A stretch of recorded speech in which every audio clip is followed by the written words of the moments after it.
Salam, əziz izləyicilər. Bilmirəm, səsim gəlir mi? Xoş gördük. Səsim gəlirsə deyin ki, səsim gəlir, bilim. Salam, salam. Добрый вечер. Bir izləyici bayaq mənə bir sual verdi. O sualın cavabından başlamaq istəyirəm. Sonra sizin suallarınız olsa, bunlarla da məşğul olarıq. Biraz söhbət eləmək istəyirəm axşam-axşam. Sual belə idi ki,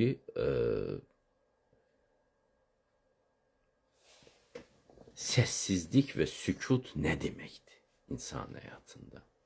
Və doğrudan da səssizlik və sükut haqqında çox danışırlar da uzaq şərqdə, huzur falan.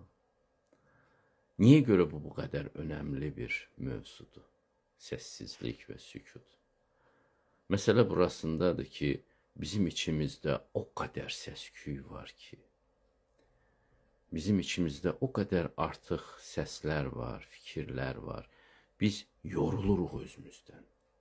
Ona görə qədim şərq müdrikləri belə bir qapı göstərdilər insanlara ki, sadəcə otur meditasiyaya, gözünü yum, otur. Əgər bir müddət sonra sənin içindəki o deyingən qarı, daima şikayətlənən, daima qaşınmayan yerdən qaşıyıb qan çıxaran zehnin sakitləşəcək və sən ətrafın ilahi bir harmoniyada olduğunu dərk edəcəksən. Sən o harmoniyanı sənə kimsə başa salmayacaq, sən onu bütün ruhunla hiss eləyəcəksən. Meditasiyanın canı budur. Meditasiya insanı ilahi harmoniya ilə tanışdırmaqdır. Nə qədər çox danışmaq olar bu barədə, elə deyilmi? Demək olar ki, bax, Allah belə huzur mənbəyidir, belə gözəllikdir. Amma əgər sən bilavasitə bunu təcrübədən yaşayırsan ki, ay Allah, nə gözəlmiş hər şey. Hər şey nə qədər yerindəymiş. Bu həyat necə də gözəl bir nemətdir. Sən bunu bütün bədəninlə, bütün ruhunla anlayırsan və başa düşürsən ki, axmaq bir həyat yaşayırmışsan. Bu insanlar çox mürəkkəbləşdiriblər, çox bulandırıblar həyatı və bizim çoxumuzun həyatında belə gərəksiz qayğılar, gərəksiz həyəcanlar, gərəksiz narahatlıqlar, qorxular bizi o huzurdan uzaqlaşdırıb, o harmoniyadan uzaqlaşdırıb və biz meditasiya dolayısıyla yenidən o harmoniya ilə təmas edirik və qəlbimiz sakitləşir. Ona görə sükut bu qədər önəmlidir. Sükut səni susturmaq üçündür, sənin içini susturmaq üçündür ki, sən bir anlıq o ilahi harmoniyaya atılasan və dincələsən. İnsan düşür ora dincəlir, deyir, ay Allah, bura mənim vətənimdir. Mənim vətənim bu səsli küylü, problemli, qəliz münasibətləri olan dünya deyil. Mənim vətənim bu Allahın yarattığı huzurdur. Sən bir növ insanların yaratdığı gerçəklikdən çıxıb Allahın yaratdığı gerçəkliklə bir təmas edirsən. Qara dəlikdən keçən kimi o həqiqi dünya ilə təmasa girmiş olursan. Sənin qəlbin dincəlir, ağlın dincəlir, ilham alırsan.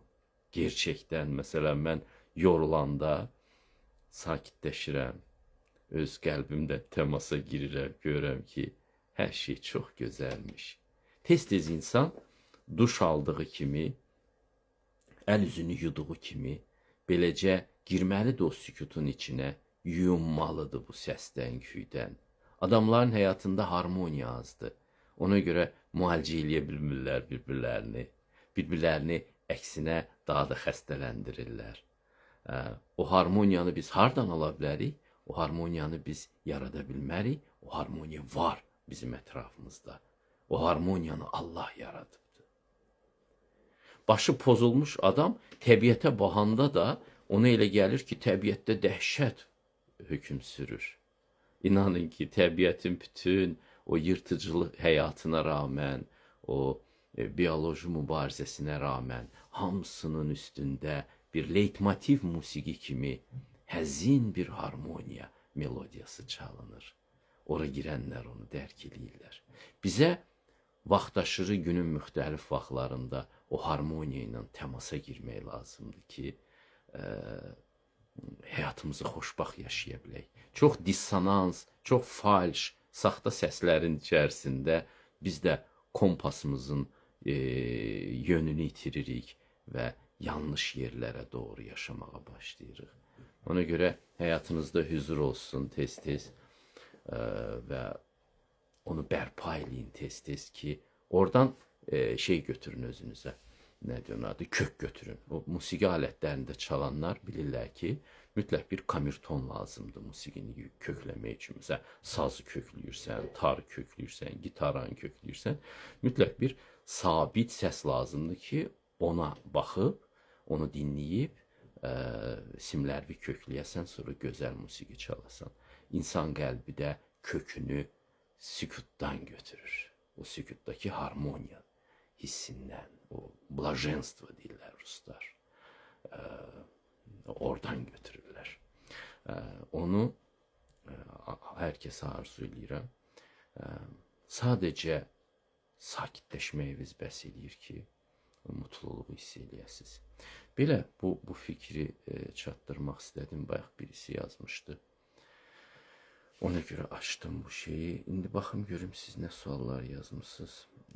Belki onlardan bəzilərinə cavab verim. Təbii ki, bunu səhifələyə bilmirəm, kusura baxmayın. Bəzi şeyləri. Ölkədə sizin kimi düşünən insanlar və valideynlər olsa, ölkənin mədəniyyəti, rifah, düzgünlük səviyyəsi üst səviyyədə olar. Şübhəm yoxdur. Şübhəm yoxdur ki, bizim həyatımız bizim ruhani səviyyəmizə bağlıdır. Bizim qəlbimizin səviyyəsinə bağlıdır. Bunu mən demirəm, bunu Quran deyir. Deyir ki, sizin qəlbinizin, içinizin səviyyəsi nədirsə, gerçəklikdə ona bənzər bir vəziyyət dizayn edilir. Ona görə bu sizdən asılıdır ki, ölkədə daha çox gözəlliklə təmasda olan insanların sayı artsa, inanın ki, hər yerimiz çiçəklənə gedəcək, evlər çiçəklənəcək, məhəllələr çiçəklənəcək, şəhərlər çiçəklənəcək. O çiçəklənmənin kökü bizim qəlbimizdədir. Evdən qara qışqırıq gəlirsə, biz hər yerdə arxamızdan problemlər qoyuruqsa, gözəllik qoyuruqsa, təbii ki, ümumi ekologiyaya da təsir edir. Quran deyir ki, siz pis yaşasaz, yanınızdakı vulkanı belə oyada bilərsiniz. Təsəvvür edirsiniz. Məsələn, o Lut qövmünün əhvalatı odur. O şəhər pis yaşayır və ətrafındakı vulkanı oyadır. Deyirlər ki, bəziləri, şərhçilər, o Vezuvi vulkanı olub Pompey şəhərini deyibdi, yandırıb, yaxıbdı. Oradakı insanların pis yaşaması səbəbindən. Bu qəribə bir izahdır da. Təbiətşünaslıq üzrə böyümüş adamlar fikirləşirlər, nə əlaqəsi? Amma bütün qədim kitablar, Mahabharata, Ramayana, ondan sonra Vedalar, Bibliya, Quran, bunlarda belə bir hikmət var. Allahın belə bir mesajını müdriklər insanlara daima ötürüblər ki, diqqətli olun, yağışları belə, selləri belə, vulkanları belə, müharibələri belə sizin içinizdəki proseslər oyada bilir. Siz bunu hələlik əlaqəsini bilmirsiniz. Hələlik fizika bu əlaqəni kəşf eləyə bilməyib ki, necə ola bilər ki, mən tərəzidə insanları aldadıram, mən ikili standart yaradıram, özüm və başqaları, belə bir dünya görüşü ilə həyata yanaşıram və yanımda vulkan partlayır. Belə şey mi olar? Və ya müharibə olur? Yox, belə əlaqə yoxdur. Bu çox incə bir əlaqədir. Çox incə bir əlaqədir. Bizim qəlblərimizdəki, ətrafımızdakı hadisələri oyadır. Məsələn, Quranda bir ayə var, Peyğəmbər deyirlər ki, Elədirsə qoy bir daş düşsün də bizim üstümüzə. O deyir, nə qədər ki sən onların içindəsən, ora daş düşməyəcək. Gerçəkdən nəcib və gözəl insanlara görə bu dünya hələ ayaq üstədir. Ona görə bizdən asılıdır təbii ki, bizim Allaha yaxınlaşmamızdan asılıdır ki, bizim ətrafdakı həyatda necə olacaq. Bizim hamımız bir-birimizin taleyində iştirak edirik. Hətta Vedalar deyir ki, bir otu belə qoparanda uzaqdakı planetlər diksinir. Böyük zəka lazımdır bunu anlamağa. Çox böyük zəka lazımdır bunu anlamağa. Aha, adi zəka bunu anlayanmaz ki. Necə yəni otu qoparırsan, uzaqdakı ulduzlar diksinir. Bu dünya belə bir canlı neyron şəbəkəsi kimidir. Niyə Avatar kinosuna baxanda, o ağacı görəndə, o simvolik kökləri hər yerə gedib, hamı ilə vəhdətdədir, xoşunuza gəlir, eləmi? Duyğularınız oxşuyur, estetik, idraki duyğularınız oxşuyur. Niyə bu fikir Qurandan gələndə və ya Vedalardan gələndə bu sizə təəccüblü gəlir? Təəccüblü deyil. Həssas adamlar bunun gerçək olduğunu bilirlər və çalışırlar yeriyəndə qarışqanı belə tapdalamasınlar. Çünki bunlar hamısı hadisələrə dönüşüb onun qabağına çıxır. Xardal toxumu boyda bir əməlimiz həmən gəlib bizim qabağımıza çıxır. Belə bu sual barəsində biri yazıb ki, sizi dinlədikcə adamın ruhu dincəlir. Çox sağ olun. Hər kəs soyuqlaşıb bir-birinə. Hər kəs soyuqlaşıb və soyuqlayıb sanki. Xəstələnib sanki. Ruhumuz xəstələnib hamımızın, çoxumuzun. Bəzən məsələn mən gedirəm gün içiri, çox söhbətlərdə oluram, çox adamlar görürəm. Hərə bir dalğadadır, hərə bir dünyanın içindədir. Biz də empati ilə yanaşırıq. Sonra mütləq gəlib meditasiya edirəm. O ruhumu özümə qaytarıram və bir ki, kökümü kökləyirəm. Və başa düşürəm ki, biz insanlar çox zaman kökdən düşürük, xəbərimiz olmur, kökdən düşürük. Ondan sonra həyatımıza qara qışqırıq, səs-küy, problemlər gəlir, doluşur. Mən biraz yuxarıya səhifəliyim, belə başa düşürəm, suallar oradadır. Çox sağ olun bütün xoş söz yazanların hər kəsə təşəkkürümü bildirirəm. Burada xoş sözlər yazırlar. Salam biri yazıb, insan niyə eyni tip münasibətləri təkrar yaşayır? Yaxşı sualdır. Bu dırmıq effekti deyən bir şey var. Sən təkrar eyni bir dırmığa basırsan, onun taxtası gəlir dəyir şeyinə. Mən bunu həyatda gördüm. Bunu tez-tez deyirəm. Bu şeyləri gərək təcrübədən öyrənəsən də, təcrübədən öyrənəndə bu sənin həyat fəlsəfəvə dönüşür. Amma bunun belə bir obyektiv, elmi, subutalni, dokumentalni, necə deyək, şeyi yoxdur da, argumentasiyası yoxdur. Ona görə sənə verir sanki bu dəlilləri Allah sənin ömrün boyu və bu sənin ömrünün dəlilinə çevrilir. İnama dönüşür. Buna görə bunun adı inam olur. Çünki başqasına sübut eləmək çətindir. Ancaq sənə empati ilə yanaşan insanlar, indi ümid edirəm ki, mənim izləyicilərim o adamlardılar, yəni dost adamlar, onlar sənə dinləməyə hazır olurlar. Onlar sənə mübahisə eləmirlər, sən özgəsi yad bilmirlər, döyüşmürlər sənlə. Onlarla da bölüşmək olur bu məsələlər. Yəni bu gerçəkdən dərin məsələlərdir, amma elmi argumentasiya bu işdə biraz axsayır.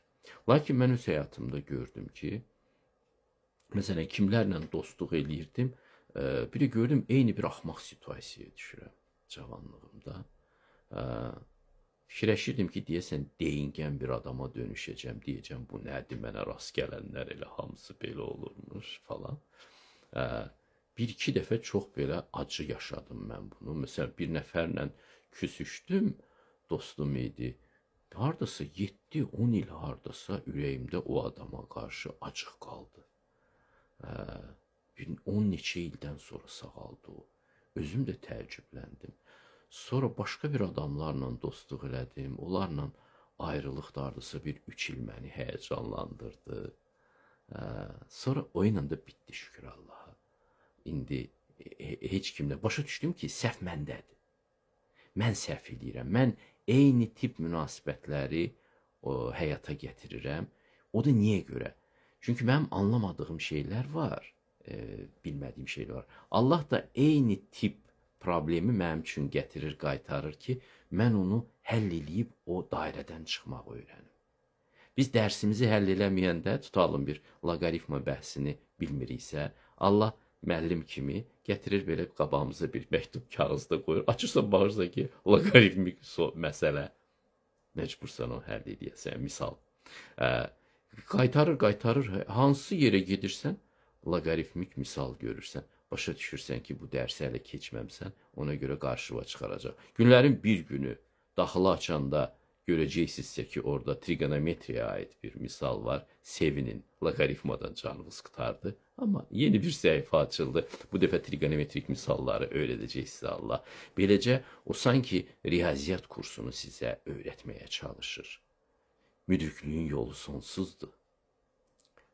Allaha qədər, Allahın taxtına qədər, yaxınlaşmağa qədər insanın yolu var. O mələklər var, Allahın taxtını daşıyırlar. Düşünmüsünüzmü onlar kimlərdən ibarətdir? O nə qədər yaxınlaşıblar Allaha. O müdriklüyün yolunun işarətidir mənə görə.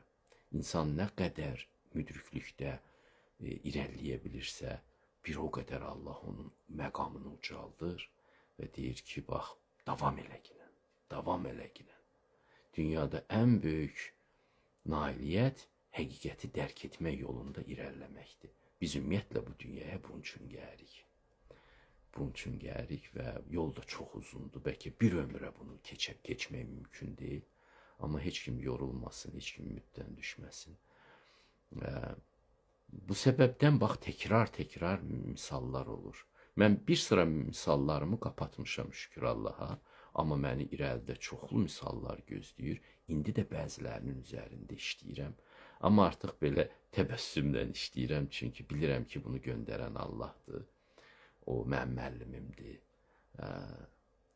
Budda deyir deyə belə başının üstündəki müəllimi unutma inan. Bir müəllim var sənin başının üstündə. Rəbb sözünün bir mənası da müəllim deməkdir. O bizi öyrədə aparır. Bizə bir də səbirli olmaq və düzgün olmaq, düzgün tələbə olmaq lazımdır ki, öyrənmək qabiliyyətimiz olsun. Belə biraz da səhifəliyim yuxarıya doğru. Teşekkür edirəm yenə gözəl sözlərə görə. Meditasiya zamanı şüuraltını necə susturmaq olar, bu haqda məlumat verir. Çox bir şey demək lazım deyil. Şüuraltını necə susturmaq olar? Qoy oynasın. Xüsusi üstünə getməyin, qoy oynasın. Oynayıb sakitləşəcək. Oynayıb sakitləşəcək. Sən mütləq onu susturmaq istədikcə bu proses çox uzun çəkəcək. Ümumiyyətlə, şuurun oyanması bu şeyə bənzəyir, dənizin dalğalanmasına bənzəyir. Sən həyəcan yapmasan o dalğalanmayacaq. Balaca bir kəpənəyin qanadlarının çırpılması belə yetərlidir ki, o göl dalğalansın. O göl dalğalananda da bir ayın əksi əvəzinə 1000 ayın əksi yaranır. Deməli, həqiqəti doğru görmürsən. Sakitləşmək lazımdır. Sakitləşmək üçün heç nə eləmək lazım deyil. Heç nə eləmək çox çətin olur insan üçün də. Hər danışır, qoy danışsın da. Beyin oynayacaq öz-özünə, qaşınacaq. Mən ona qaşınma deyirəm. Vay, süd qaldı deyəsən qazın üstündə, durum gedim baxım. Vay, indi mən oturacam 5 dəqiqədən sonra qapı döyüləcək, kimsə gələcək. Düşünmə bunları. Da dursun, gələndə gələcək də. Beyin deyingən arvad kimidir. Nəsə danışmaq istəyəcək. Qoy öz-özünə danışsın. Danışıb sakitləşəcək mütləq. Onun təbiəti budur. Sən ona cavab vermirsənsə, məsələn, olur bəzən avtobusda, zətdə bir qəribə tip adamlara rast gəlirəm. Tanışlarımın içində də var. Çox danışırlar. Gələn dəfə o adamı uzaqdan görəndə çalışıram ki, rastlaşmayım da, oğlan vaqona minməyim. Çox danışır. Danışır, danışır, dayanmır. Mənim adətən taktikam nə olur? Mən susuram, qulaq asıram o adama. Heç nə demirəm. Adam da danışır. Deyirəm, nə qəribə adamdır. Qulaq asır ki, 20 dəqiqədir mən heç bir söz belə demirəm. Sən balansı pozmusan axı. Bir sus.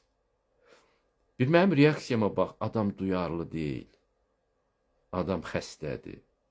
Elə hey danışmaq istəyir. Amma başqa yolum da yoxdur. Nəzakətsizlik eləyə bilməyəcəm. Sakitcə dururam. Çox şey yolunda deyirəm ki, bağışla, mən o qədər yorğunam ki, biraz yatmaq istəyirəm. Gözümü yumuram. O yalnız o zaman susur həmin adam. Bu çox böyük bir xəstəlikdir. Çox böyük xəstəlikdir. O da bizim şuurumuzun danışmaq xüsusiyyətindən irəli gəlir. Onu da başqa cür. Sən əgər ona bir cavab versən, bu daha da qızışacaq. Sən desən, nə deyirsən? Bir dənə belə hərf belə deməyin kifayətdir. O enerji alacaq sənin o eləməyindən, daha 15 dəqiqə danışacaq. Dəhşət. Dəhşət. Ona görə belə eləmirəm. Yalnız susuram. Çox vaxt işləyir. Çox vaxt işləyir. İşləməyən vaxtlarda qaçmağa çalışıram həmin adamdan. Bəzən yaxın adamlar olur. Sinif yoldaşım ola bilər, qrup yoldaşım ola bilər. Bilmirəm, belə qohum ola bilir. Danışmaq. Bir də mənə görəndə çox adam danışmaq həvəsi yaranır. Bu da bir qəribə bir şeydir. Mən ümumiyyətlə hesab eləyirəm ki, pis yaxşı mənim bir natiqliyim var da. Allah mənə bunu biraz veribdir. Amma mənə görəndə adamlar danışmaq həvəsi yaranır. Hər bir adam. Demək olar ki, danışırlar, mən də qulaq asıram. Danışırlar, mən də qulaq asıram. Bu təbii ki, bir şey deyil də. Adam gərək duyarlı olsun. Adam gərək duyarlı olsun. Görsən ki, iştirak eləmir, dayan. Həmişə paritet gözləyin. Ünsiyyətdə olduğunuz insandan paritet gözləyin. Hər bir şeydə. O bir addım atırsa, siz də bir addım atın. Gözləyin. Bu Japonlar belə deyir. Məsələn, onlar bir-birinə baş əyəndə də belə baş əyirlər, gözlərinin altdan baxırlar ki, bu tez başını qaldırmasın, birdən ona qarşı hörmətsizlik olar. O pariteti gözləyə. Japonlar maraqlı millətdilər. Belə. Bu barədə bu qədər. Yəni, fikir verməyin, söz deməyin, dəstəkləməyin, o düşüncə yavaş-yavaş sönməlidir. Tamam. Hansı kitabı önərərdiniz? Ümumiyyətlə, mən kitab önərmirəm, sakitləşməyə önərirəm. Sakitləşin. Bəlkə sizə bu kitabları oxumaq lazım deyil. Və bilin, sizin oxumalı olduğunuz kitab çoxdan sizin qəlbinizin qapısını döyür. Onu özünüz hiss eləməlisiniz. O sizin taleyinizə daxil olan kitab olmalıdır. Müşvi müəllim dedi, o birisi dedi deyə yox. Məsələn, 2013-cü ildə Mahabharata filmi çəkildi, serialı. Mən Mahabharatanı gəncliyimdə 20 yaşlarımda oxumuşdum. Amma 20 yaşlı, 22 yaşlı adamın nə ağlı olur Allah xatirinə. İndi bəlkə burada 20 yaşlarında izləyicilər var, inciməsinlər məndən. 20 yaşlarında da, 30 yaşlarında da biz elə mütaliə üçün tam yetişmiş olmuruq. Sonra 2013'də bu çıxdı, dedim, buna baxmaq lazımdır, amma vaxtım olmadı. Siz təsəvvür edirsiniz, ömrün işinə baxa. 2013, indi 2026'dır. Daha 13 il keçdi üstündən. Və mən bu Ramazanda Mahabharataya baxdım, indi kitablarına baxıram, hər gün oxuya bilmirəm. Amma 2-3 gündən bir neçə sətir, bir neçə səhifə oxuyuram o kitabdan. Mənim oxumağım bu cürdür. Mən o temanı isti saxlayıram özüm üçün. Mən başa düşdüm ki, Allah istəyir ki, mən o böyük, müqəddəs, dərin bir kitabı oxuyum. Oradan mənim alacaqlarım var. Zaten filmin özü bir kitab oxumaq kimi oldu. 267 seriyası, bölümü var idi. Bir ay elə bir ki, kitab oxudum, düşündüm. Yoldaşımla baxdıq, belə müzakirə eləyə-eləyə baxdıq o filmə, çox ləzzət elədi mənə. İndi də kitabına böyük marağım var. Doymadım oradakı hikmətdən. Oradan mənim alacaqlarım var. Bir də son 10-15 ildir Homerə marağım artıbdı. Hər dəfə onun fərqli interpretasiyalarda hansı filmlər çəkiblərsə, Hollywoodda falan oturub baxıram. Xoşuma gələnlər olur, olmayanlar olur. Əsas odur ki, o hadisələrin, Homerin təsvir elədiyi hadisələrin hikmətinə təkrar-təkrar qayıdıram.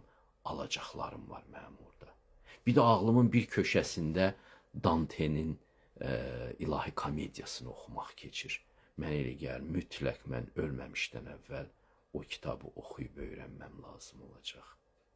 Nizamiyə vaxtım çatmadı. Amma Nizami də ağlımın bir köşəsində məni qıdıqlayır. Deyir ki, Müşfik, yaşlandın, saçın saqqalına vardı, mən oxumadın. Bax, oxuma prosesi belə olmalıdır. Ağlımdadır, düşdükcə biraz didişdirirəm. Rəhmətlik Niyazi Mehdidə var idi belə bu söz ki, ağlımın ditdikləri. Didişdirirsən, bir şeylər götürürsən bu kitablardan. Ona görə asan bir şey deyil. Adamlar var, qoyurlar qabaqlarına, ay bu kitabı oxudu, keçdi sonra o birisi kitabı oxudu, keçdi üçüncü bir kitabı oxudu. Mənə savadlı desinlər, mən səviyyədəyəm, hissi gəlsin. Bu şeylər mənlik deyil. Bunları keçdim mən. Bu adama çox şey də vermir, açıq. Hamı üçün populyar olan kitablar sizin üçün deyil, sizin şuurunuza önəm, onları qidalandıran kitabları sizə göndərəcəklər. Mütləq göndərəcəklər. Allah özü deyəcək. Ona görə kitab sizi axtarır. Biraz sakitləşsəz, eşidəcəksiniz ki, qapınızı döyən var. Müşfik bəy, düşünürəm ki, Lut qövmü ilə s. biraz əfsanəyə daha uyğundur. Yəni onlardan belə pis yaşayan dövrlər olub, ancaq heç bir əlaqəli hadisələr baş vermir. Verir, siz görmürsünüz. Siz görmürsünüz, mütləq verir. Ya müharibə olur, ya başqa bir fəlakət olur. Mütləq olur bu. O həqiqəti görməyə hazır deyilsiniz, ona görə də bu detallara fikir vermirsiniz hələ ki. Sona doğru gedim. Görüm. Daha ne yazıblar burada? Bayağı da yazılı verin. Axıra gedirəm, üzr istəyirəm, daha yeni şeylərə baxmadım. Siz çox dəyərlisiniz. Sağ olun, sağ olun. Anlamadım ne yazılmışdı. Mən kitab oxumuram, kitab yaşadıqlarımdır, kitab yaza bilərəm. Ola bilər. Amma yaşadığımız doğrudan da bir kitabdır. Hər bir insanın ömrü bir kitabdır. Hələ üstəlik bura sizin yaxın çevrənizin də həyatını gəlin, qohumların həyatını, tanış bilişlərinizin həyatını, çox gözəl kitablarla tanışdığınız var sizin. Bir də var məsələn, yazıcı yazsın bunu, bir şeyi göstərəcək, bir şeyi göstərməyəcək, nə qədər talantlı olsa da. Amma siz bütün detalları görmüsünüz. Bu aş bişəndə onun içinə nə qoyublar, siz görmüsünüz. Ona görə də qaşığa da nə çıxdığını təxmin eləyə bilirsiniz. Öz həyatınızı oxuyun, qohumların, dostların həyatını oxuyun. Mən də düşünürəm ki, ən böyük kitab onlardır. Ən doğru hekayətlər də onlardır. Gözünüz əyri deyilsə, qəlbiniz bulanmayıbsa, siz çox doğru, düzgün o hadisələri oxuyub nəticə çıxara bilərsiniz. Amma biraz yaş lazımdır. Biraz yaş lazımdır. 40 yaş heç olmasa lazımdır. Yaxşı hekayə oxumağı bacarmaq üçün. Ömürləri oxumağı bacarmaq üçün. Məndə belə olubdu deyə deyirəm. Çox adamda da belə olubdu. Adam cavan vaxtı da istəyir bilsin. Cavanların xilası odur ki, yanınızda müdriklər varsa, ağsaqqallar varsa, ətəklərindən yapışın. Öyrənin həmişə. Cavanın xilası budur. Özündə yoxdur, kimdənsə alır. Əgər onda bir dik başlıq da olarsa, vay onun halına. Özündə də yoxdur, heç kimdən də almır. Bax, əsl bədbaxtlıq budur. Onda böyük fəlakətlərdən tək başına keçməli olacaq.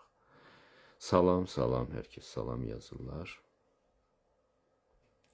Biraz yenə yuxarı. Daxili hisslər iki canavarın mübarizəsinə oxşayır. Qara pis qüvvə, ağ isə yaxşı, hansı qalib gələrsə, sən o tərəfdəsən. Təşəkkür edirəm. Maraqlıdır. Mahat karate, mahab harata. Maha böyük deməkdir, Bharata Hindistan torpağı deməkdir.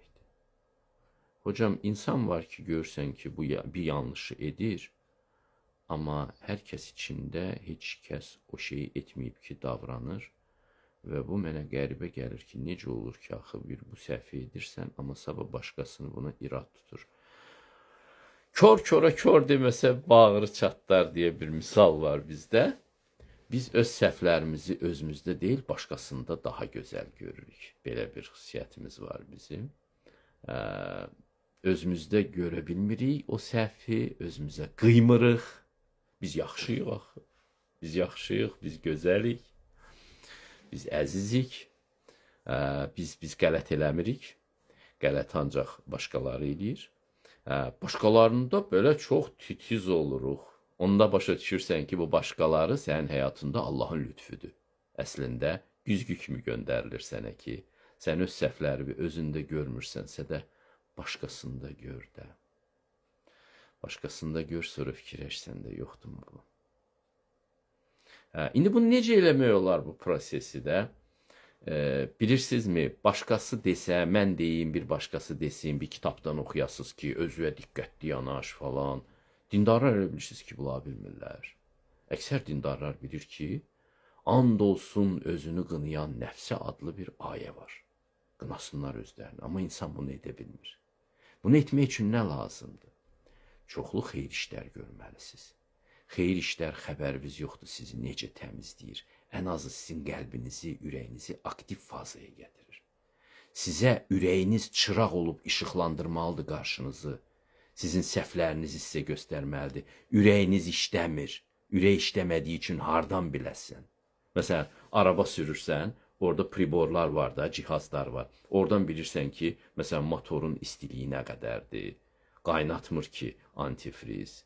Oradan bilirsən ki, benzinin nə qədər qalıb. Oradan bilirsən ki, sürət həddin nə qədərdir. Motora nə qədər güc düşür, düşmür. Elə deyilmi bu aparatlar? Öz səhvlərini görmək üçün sənə aktiv ürək lazımdır. Ürək heç kimin tərəfində deyil. Çox qəribə bir varlıqdır. Mən həmişə deyirəm, Allahın elçiliyidir ürək. Ürək Femidadır. Gözü bağlı Femida, o doğru çəkəcək. Ürək heç vaxt üzgörənlik eləməyəcək. Sən deyə sənə bağışlamayacaq bu günahı.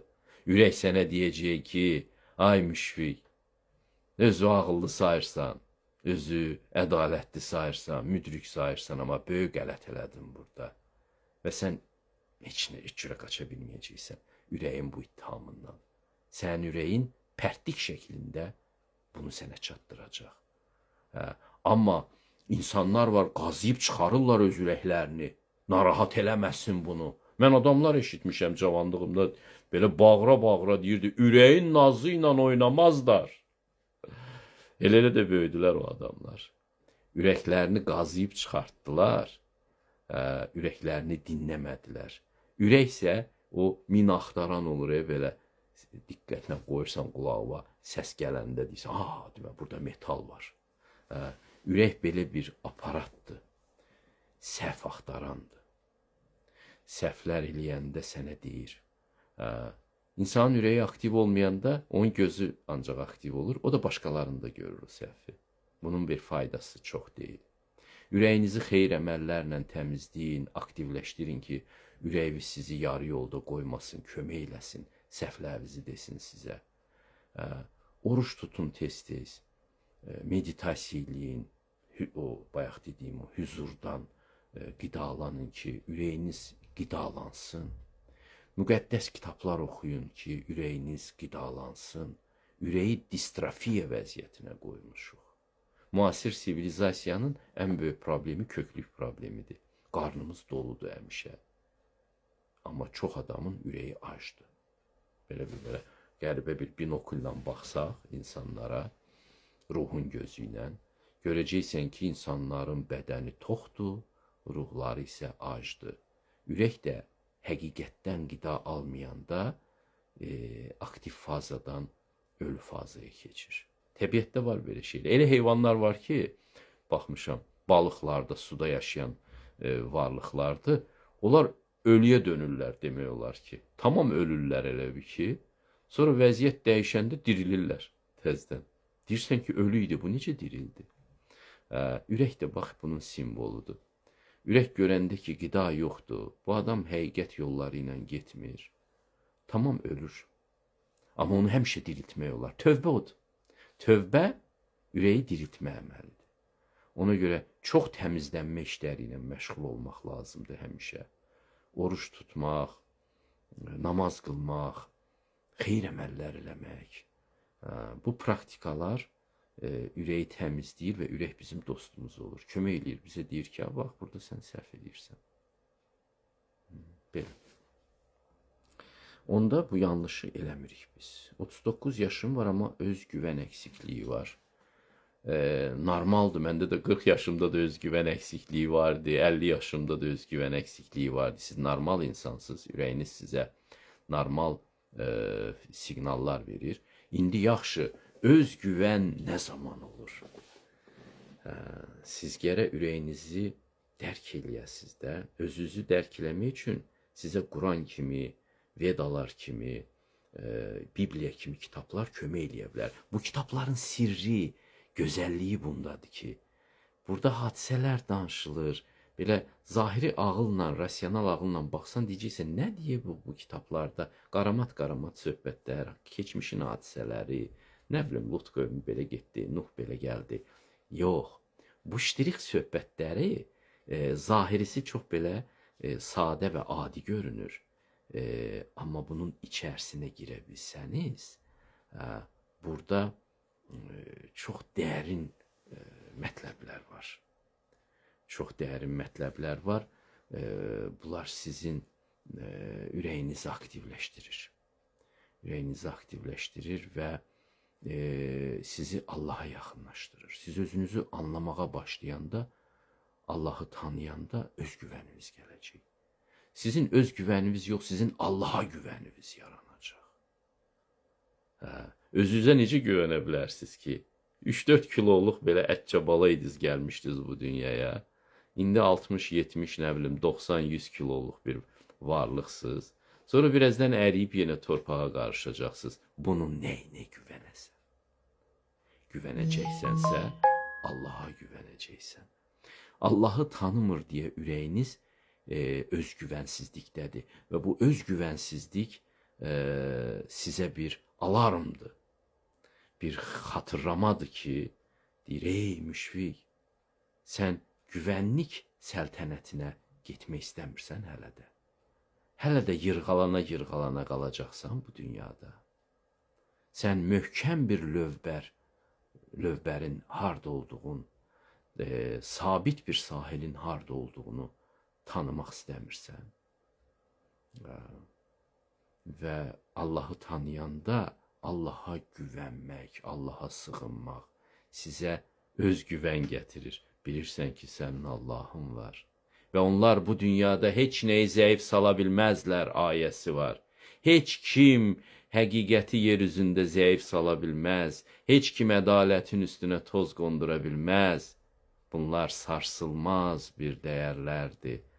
Bunları anlayanda qəlbin elə bir huzur tapır ki, o güvən də oradan gəlir. Mənim özümə güvənim yoxdur. Bu müşfiqin nəyinə güvənəsən? Müvəqqəti bir adamdır, zəif, konkret bir şəraitdə, statusda bir adamdır. Bunun nəyinə güvənəsən? Güvənərəm mən Allaha. O bu dünyanı gözəl yaradıb, hamını yaradıb, mənə də yaradıb. Hamımız da ona qayıdacağıq. Mənim ümidimin və güvənimin dayağı budur. Özüm deyiləm qətiyyən. Nəyimə güvənə bilərəm? Kimə mən? Belə, sizə də bunu arzulayıram ki, özgüvən axtarışında olmayın, Allaha güvənməyi tapın. Allahı tədqiq eləyəndə sizin xarizmanız da dəyişəcək, davranışınız da dəyişəcək. Deyirlər söz var, arxalı köpək qurd basar. Bizim arxamız Allahdır. Ona görə nə qədər ki insan Allahını tanımır, sakitləşə bilmir onun qəlbi, yaxşı eləyir sakitləşmir. Xəbər verir ona ki, ey sahibim, bir güvənli bir yerə çat. Belə. Öncə insan özünü anlamalıdır, hiss etməlidir ki, tamam. Psixoloji haqqında tövsiyə edəcəyiniz bir kitab varmı? Valla mənə görə psixologiyada hamısı da ən yaxşısı Şərqin müqəddəs kitablarıdır. Hansı sizə yaxın olsa, onu oxumağa başlayın. Əgər o kontakt alınsa, sizə deyim ki, mən 40 yaşıma kimi başqa kitablar oxumuşam, amma kitabların ən gözəli olan Quranı oxumağa 40 yaşıma kimi özümdə güc tapmadım. Mənə elə gəldi ki, bu yaxşı kitab deyil.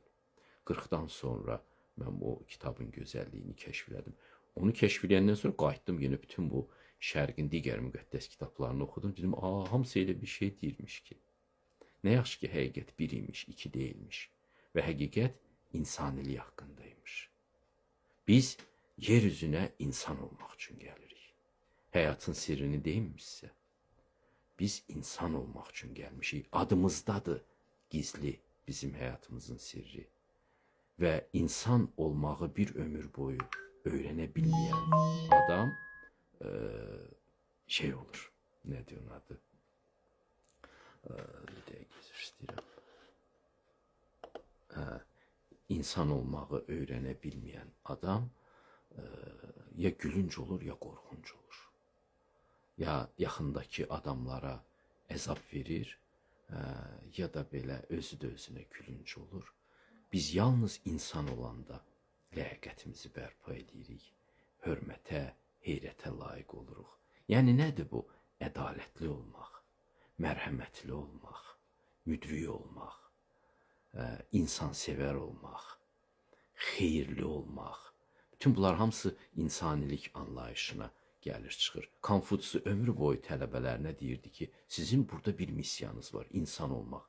Başqa nə olmaq istəsən, çox fəlakətli bir şey olacaq, alınmayacaq həyat.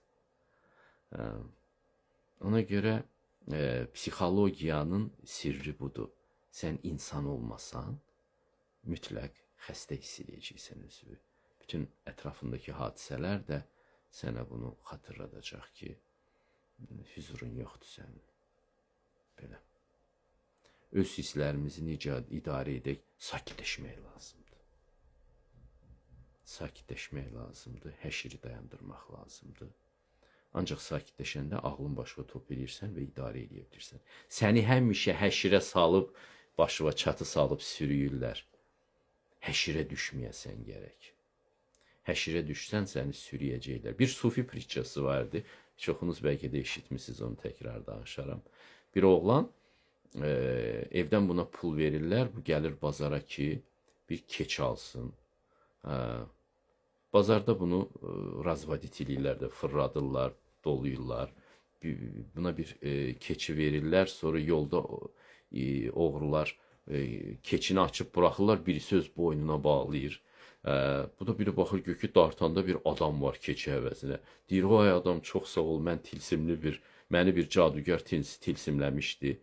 Sən də məni bazardan aldın və mən azadlığa çıxdım. Çox sağ ol, öpür, qucaqlayır, bunu çıxır gedir. Keçini alıblar əlindən, hələ bir özünə də lağ eləyirlər. İndi belə yana-yana gəlir. Bir də gör ki, quyunun yanında birisi ağlayır. Vay, vay, vay, pulum düşdü quyuya. Bu da baxır, deyir, necə quyuya? Deyir, bir kisə qızılım, deyir, düşdü quyunun dibinə, su quyusunun dibinə. Mən də sudan qorxuram, burada girə bilmərəm. Sən gir götürsən, yarısı səndir. Bu da fikirləşir, hesablayır. Bir dənə keçinin pulunu itirdim. İndi girərəm bu suya. 5 dənə, 10 dənə keçinin pulunu mənə verəcəklər. Nə yaxşı. Atır özünü, paltarını soyunur, atır özünü suya. Elə bunun paltarlarını da götürüb gedirlər. Çıxır bayıra, görür ki, heç paltarı da qalmayıbdı. Bu çox önəmli bir şeydir. İnsanı bax bu cür doluyurlar. İnsanı o vaxt doluyurlar ki, insanın içində bir hərislik olur. Sən özün o həyəcanı qatmısan ora. Sən bir şey istəyirsən. Sən heç nə istəmirsənsə, səni necə fırlada bilərlər? Səni necə dolaya bilərlər? Ona görə Budda deyirdi ki, arzularınız olmasın. Arzular sizi xəstə ssenariyalara aparacaq. Mütəəssüf ki, bizim həyatımız belə olur ki, biz karyer arzuluyuruq, bir şeylər arzuluyuruq. Mən həyatım boyu alim olmaq istəyirdim cavanlığımdan. Və inanın ki, alim olmağa məni qoymayan o istək idi. Getdim, nə bilim, aspiranturaya, doktoranturaya girdim falan beşməkan. Heç getməsəydim də ora, gedib sadə bir bərbər olsaydım, məndən yaxşı bərbər də çıxardı. Bir muzikant olsaydım, məndən yaxşı muzikant da çıxardı. Ya bir rəssam olsaydım, heç bir fərq yoxdur. Adi bir işlə məşğul olsaydım da, mən həqiqətə çatacaqdım. Bugün dərk etdiklərimi dərk eləmək üçün mənə akademiyada oxumaq lazım deyildi, müdafiə eləmək lazım deyildi. Belə. Çox danışmaqdansa özünü axtarması daha faydalı. Əsəblə bağlı tövsiyə verəsiniz. Fəlsəfə tarixində əsəblə bağlı bir filosof bir imperatora tövsiyə verir ki, qərar qəbul eləməmişdən əvvəl əlifbanı A-dan Z-ə qədər say gilən. Say, sakitləş, sonra qərar qəbul elə. Çünki padşahların verdiyi qərarlar çox bahaya başa gəlir onların özlərinə də, səhv qərarlar. İnsanlara da ona görə deyirdi, qəzəblənib birdən qərar qəbul eləyərsən. Hər bir insan da müəyyən mənada bir padşahdır öz aləmində, öz ailəsində, öz dünyasında və qərar qəbul edir, onun qərarlarından özü də yanlış qərarından özü də əzab çəkə bilir, ətrafı da əzab çəkə bilir. Bu da ən çox qəzəbli məqamlarımızda olur. Orada oturun, əlifbanı sayın. Başqa bir şey yoxdur. Ona görə padşah o filosofa pensiya kəsir, deyir, sən yaşamağa layiqsən, sən ki bu şeyi başa düşürsən. Antik fəlsəfədə olub, filosofun adı yadımda deyil. Və hirslənəndə bilin ki, öfkə ilə qalxan peşmanlıqla oturacaq. Hər hansı bir zülm olubsa belə, ədalətsizlik olubsa belə, sakitləş. Yalnız sakitləşəndən sonra qərar ver. Məsələn, tutalım, birisi mənə söyür, birisi də baş verir. Şeydə nə deyirdi, profillərdə zətdə tərbiyəsiz adamlar da olur da, hərdən bir çıxırlar, bir pis şey deyirlər, qəlbim o dəqiqə öfkələnir. Təhqir olunuram da, hissiyatla bir şey eləmək olmur. İstəyirəm bir şey yazım, dayanıram. İstəyirəm bir şey yazım, yenə dayanıram. Sonra adamı sadəcə olaraq silirəm, blok edirəm. Cavab vermirəm. Ən yaxşısı düşünürəm ki, budur. Və ya uzadıram. Və ya məsələn, hansısa bir yerdə bir haqqımda bir məqalə yazıblar, ya nə bilim, həcv yazıblar, bir şey deyiblər. Vaxt alıram.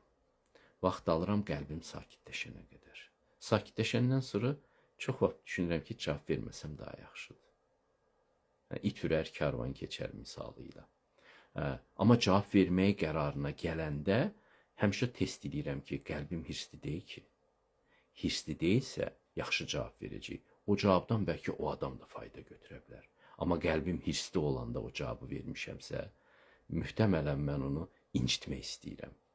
İncitmək istəyirəmsə, o da mənə bir də incidəcək. Mənasız yerə bu məsələ böyüyəcək, elə deyilmi? Güya mən ağıllıyam, mən ona nəsə bir xeyir vermək istəyirəm. Əslində isə alovu qızışdırıram. Siz də hirslənəndə, əsəbi olanda tanıyırsınız da halınızı. Məsələ burasındadır ki, adamların çoxusu hüzuru tanımır. Hüzur o qədər qaçır həyatlarında ki, əsəbilik olaraq norma kimi gəlir. Hüzurunuzu tanıyın ki, yaxşı tanıyın gündə bir neçə dəfə. Əsəbi olanda başa düşürsünüz ki, sanki xəstələnmişsiniz. Bu normal deyil, əsəbi olmaq. Əsəbi olanda dünyanın qavrayışımız dəyişir. Biz dünyanı doğru düzgün görə bilmirik. Və attığımız addımlar da incitmək xarakterindədir. Bu dünya isə belədir. Nə qədər incitdin, bir o qədər sənə qayıdacaq. Ona görə mümkün olduğu qədər terapiya ilə müalicə eləyin düşmənlərinizi. Daha mümkün deyilsə qılınca əlac olur. Qədimdə də belə olublar. Amma mümkün qədər. Çünki etdiyiniz hər bir sərt müdaxilə mütləq nətərsə əks təsiri ilə sizə qayıdacaq. Bu kainat belə işləyir. Ona görə əsəbinizi kontrol edin. Özünü kontrol edən ətrafındakı insanları da kontrol etməyi öyrənir. Ümumiyyətlə idarəçiliyin metodu budur. Kim ki özünü kontrol edirsə, o adama şəxsiyyət deyirlər. Başa düşürsünüz. Belə hamınıza çox təşəkkür eləmək istəyirəm. Təbii ki, mən bütün şeyləri oxuya bilmirəm. Amma düşünürəm ki, hardasa bir 40 dəqiqədir falan suallara cavab verdim. Çox sağ olun ki, buradaydınız. Baxıram ki, 146 nəfər canlı yayımdadır. Çalışacağım ki, tez-tez çıxım bura, sizinlə söhbətləşim. Özünüzə yaxşı baxın. Allah amanında, gecəniz xeyrə qalsın.